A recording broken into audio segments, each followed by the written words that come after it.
Hello, ladies and gentlemen. We are back again talking about another, well, I guess we can call it a reboot or reimagining or something.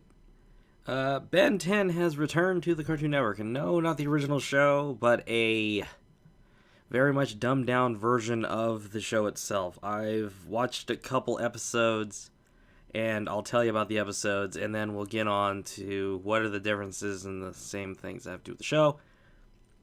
So we'll just hop right in. So episode 1, at least the one that is listed as episode 1, because these things do not have a certain order, they are just random episodes thrown on the screen. So episode 1, at least according to the DVR, is called The Filth. Ben faces off against a cockroach guy. He's like a little dude with a regular guy. He's a little cockroach body with a regular guy head on it, and his henchman is a cockroach head on a giant dude's body. That's his henchman. So the whole lesson in this is Ben is a slob, and then his entire room is just like thrashed in the rust bucket. He needs to clean it, do his chores, and clean the rust bucket. So these two villains, used lightly, steal the rust bucket, clean it, totally clear of all the garbage, and make a magonet. No, not a magnet, but a maggot. A magnet that calls on maggots to form a giant monster that would eat all of Las Vegas, except for the money. Ben proceeds to defeat the monster by throwing the rust bucket through it with 4 arms. The aliens that appear in this episode are Gray Matter, 4 Arms, Accelerate, and Cannon Bolt.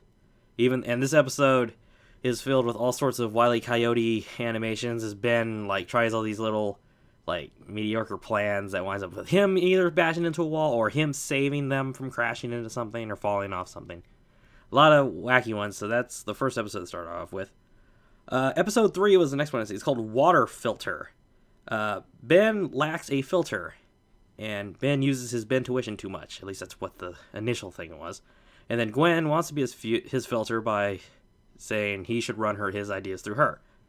So Ben, of course, sneaks off, and he awakens a lake monster that is within Niagara Falls. It's called the Hydromander. It proceeds to feed, go into a bigger lake, and multiply. Gwen, now as Ben's filter, calls on him to choose Heat Blast near water. Proceeds to get defeated quickly. So then the lesson then goes away from Ben having a filter to Ben, follow your heart or your instincts. Or your Ben tuition. No lesson learned. And then in the episode, there's this weird obsession that Ben has with cannonballing any sort of body of water, whether it be kiddie pools, regular pools, even a fish tank. He jumped inside of a fish tank. And then there's also the aliens who appeared in here are Cannonbolt, WaterHazard, and Heat Blast. Hey guys, just cutting in here for a minor correction. His name is not WaterHazard. WaterHazard is the same alien who shares the same exact powers in the Alien Force series. This one is called Overflow. For the rest of the video, he'll be called WaterHazard in the video, but his real name is Overflow. Just throwing that in there to that. So remember, his name is Overflow, not WaterHazard. I'm dumb. Moving on. WaterHazard is an alien that appeared in Ben 10 Alien Force. I believe the second season because they were being hunted.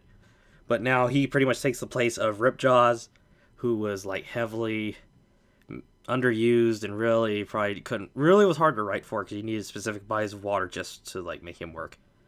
Let's see here. Oh yeah, we got episode 3, the Ringleader. So Ben beats Gwen in video games. He is now video game champion. Grandpa Max says winning in video games doesn't count for anything.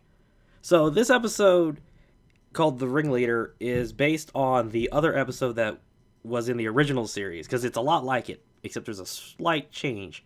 So Ben enters a wrestling competition, and he uses the alien 4 arms to cheat. Well, not cheat, but just defeat enemies. But it's called cheating. And initially, in the original series, Gwen was 100% against this and didn't believe he should be doing it. This one, she is his manager, and she's 100% behind everything he's doing. Yes, and then Ben is known as the Crusher, and then he goes against a dude called Iron Kyle. Iron Kyle proceeds to be shown that he's cheating, he's inside a robot suit, and he's a scrawny little nerd who then gets defeated by Ben in video games later on. you spray Brand sprays him with water from WaterHazard, and he defeats him very easily. It's all really an easy joke. The aliens pictured in this one are Accelerate, Forearms, and WaterHazard. This is probably the episode with the most action, at least from the few that I've seen. The next one is called A Brief Career of Lucky Girl. Ben and his family go to a Comic-Con. Simple enough, isn't it? And then you get introduced to Lucky Girl, although it's not what the original one was.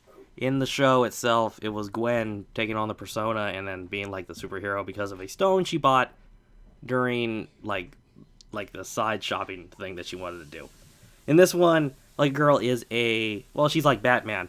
At least that's the way that's drawn up, how Gwen describes it, because she goes, "I'm Lucky Girl." She has like a deep voice, like how Batman does, "I'm Batman," that kind of thing. And that's pretty much where it ends. Yes, we do get an old villain though. Hex does appear.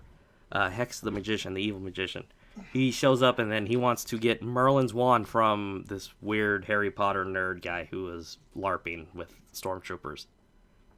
So, just like all the adults in here, he's an idiot. And because he's an idiot, he then is easily tricked in dropping the wand as he chases after Gwen, who beats them because she is just lucky. That's all it is.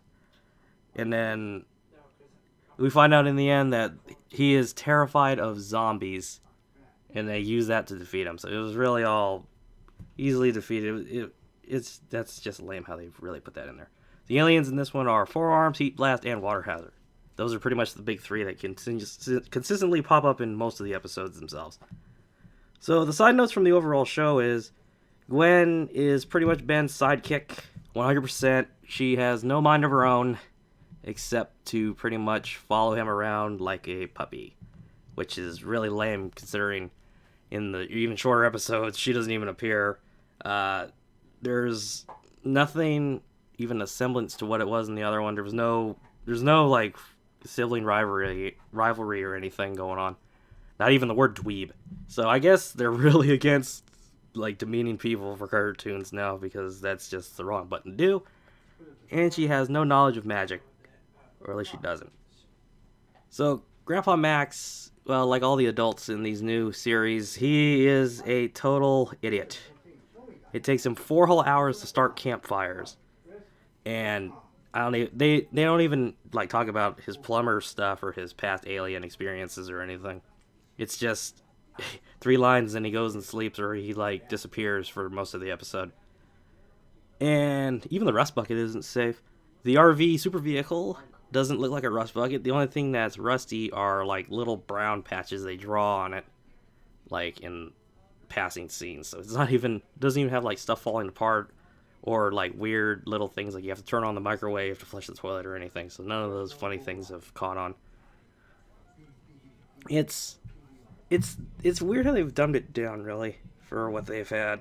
They had it was a good action show back then, but then they bring it back and then they just pretty much take away everything that all the side characters did. And I wouldn't even call it a reboot, because that intends having like a first episode and then you figure out like what how he gained the watch. You never learn how he did that or anything. It's just here they're in mid summer vacation that's gonna never end. And Ben is just going to do random hero stuff through whenever they decide to cut the series, which they probably won't if it does very well. It's just another Teen Titans Go. And, of course, they called it Ben 10. So and you have to call it Ben 10 2017 because the other version is named exactly the same.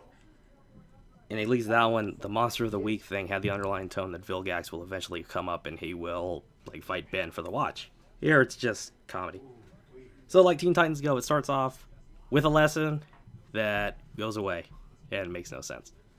So, yeah, just another reimagining that has pretty much taken all the good fighting stuff and all the action out of it just for the comedy and replaced it with, like, cartoony Wile E. Coyote stuff.